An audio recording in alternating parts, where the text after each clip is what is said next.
तो चलिए शुरू करते हैं। ये बात तो हम सबने सुनी ही है ना, कि वैलेंटाइंस डे, अरे ये तो बस एक बिजनेस गिमिक है, प्यार बेचने का एक और तरीका। पर क्या सच में बस इतनी सी बात है? आज ना हम इसी आम सी सोच से शुरू करेंगे और एक बहुत गहरे और थोड़े ज्यादा परेशान करने वाले सवाल तक पहुंचेंगे। हाँ, ये वाला। ये लाइन तो पक्का सुनी होगी। दोस्तों के बीच में मजाक मजाक में बोल देते हैं। और सच कहूं तो हमारी आज की बातचीत के लिए ना इससे बेटर स्टार्टिंग पॉइंट हो ही नहीं सकता। अच्छा, तो मजाक को थोड़ी देर साइड में रखते हैं। अगर हम इस आइडिया को, इस लॉजिक को सीरियसली आगे बढ़ाएं तो हम कहाँ पहुंचेंगे? यही सवाल है जो हमें एक हल्के फुल्के कमेंट से एक बहुत बहुत जरूरी चर्चा की तरफ ले जाता है।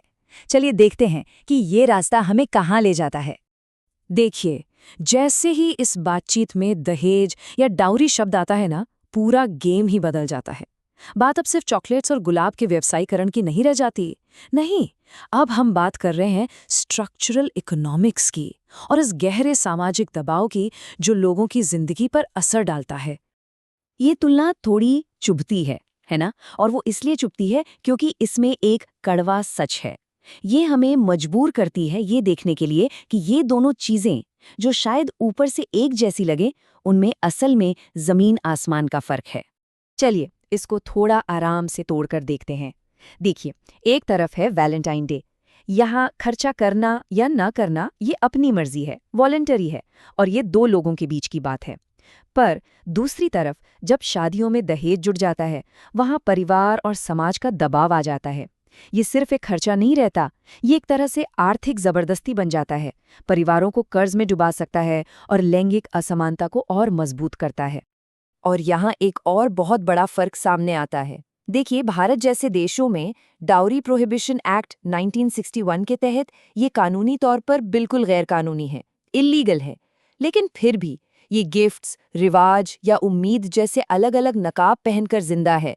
मतलब कानून तो है, पर समाज में जो प्रथाएं हैं वो अक्सर ज्यादा ताकतवर साबित होती हैं। तो सबसे जरूरी बात, द बॉटम लाइन, यही वो पॉइंट है जहां ये पूरा कंपैरिजन एकदम सीरियस हो जाता है। वैलेंटाइन डे का व्यवसायीकरण हाँ परेशान कर सकता है, लेकिन दहेज सिर्फ व्यवसायीकरण नहीं है। ये एक इंसान की कीमत लगाने जैसा बन सकता है, एक ट्रांजैक्शनल वैल्यूएशन। ये प्यार को एक सौदे में बदल देता है। इस पूरे मामले को ठीक से समझने के लिए ना 3 शब्दों को अलग अलग करके देखते हैं। सबसे पहले प्यार। एकदम नेचुरल नजरिए से देखें तो प्यार क्या है? एक बायोलॉजिकल बॉन्ड, दो लोगों के बीच एक प्राकृतिक कनेक्शन जो साथ रहना चुनते हैं। उसके बाद आती है शादी। शादी क्या है? ये एक सोशल कॉन्ट्रैक्ट है। मतलब प्यार के उस प्राकृतिक आधार के ऊपर समाज एक स्ट्रक्चर बनाता है।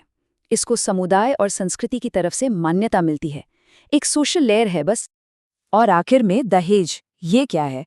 ये एक इकोनॉमिक डिस्टॉर्शन है, एक आर्थिक बिगाड़। ये शादी के उस सोशल कॉन्ट्रैक्ट के ऊपर जबरदस्ती थोपी गई एक मॉनेटरी डिमांड है, एक ऐसा असंतुलन जो प्राकृतिक बिल्कुल नहीं है। ये प्यार और पार्टनरशिप के पूरे आइडिया को ही खराब कर देता है। और इसका नतीजा, जब प्यार और शादी में इस तरह का आर्थिक बिगाड़ घुस जाता है, तो उससे होने वाला नुकसान वैलेंटाइन डे के चॉकलेट बॉक्स से होने वाले किसी भी नुकसान से कई कई ज्यादा गहरा और गंभीर होता है। तो इस पूरी चर्चा का निचोड़ क्या है? ये 3 बातें। पहली, प्यार को कीमत की जरूरत नहीं है। दूसरी, पार्टनरशिप को पेमेंट की जरूरत नहीं है। और तीसरी, सबसे जरूरी, सम्मान। सम्मान खरीदा नहीं जा सकता, बात खत्म। तो यहां से हम क्या सीख सकते हैं? देखिए, कानून क्या कर सकता है? वो एक प्रथा पर बैन लगा सकता है, जैसे दहेज के मामले में हुआ। लेकिन वो काफी नहीं है। असली बदलाव आता है क्लैरिटी से, चीजों को साफ साफ समझने से। वही उस मानसिकता को तोड़ सकती है जो ऐसी प्रथाओं को जिंदा रखती है। और इस बात को समझना बहुत जरूरी है। इस पूरी बातचीत का मतलब किसी पर हमला करना नहीं है, या किसी परंपरा की बेइज्जती करना नहीं है। मतलब है क्लैरिटी लाना। क्लैरिटी तुलना करती है ताकि हम देख सकें कि सही क्या है, निष्पक्ष क्या है। ये निष्पक्षता के साथ जुड़ने की कोशिश है। और आखिर में ये एक बहुत ही जरूरी सोच है, प्यार आज़ादी में ही फलता फूलता है। जैसे ही उसमें लेन देन शुरू होता है, वो सिकुड़ जाता है। और सम्मान चरित्र से कमाया जाता है, करेंसी में ट्रांसफ़र नहीं होता।